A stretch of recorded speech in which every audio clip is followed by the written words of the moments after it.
وقال الشيطان لما قضي الأمر إن الله وعدكم وعد الحق ووعدتكم فأخلفتكم وما كان لي عليكم من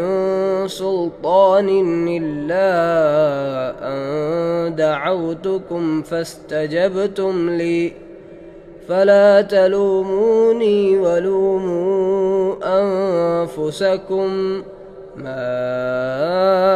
أنا بمصرخكم وما أنتم بمصرخي إني كفرت بما أشركتمون من قبل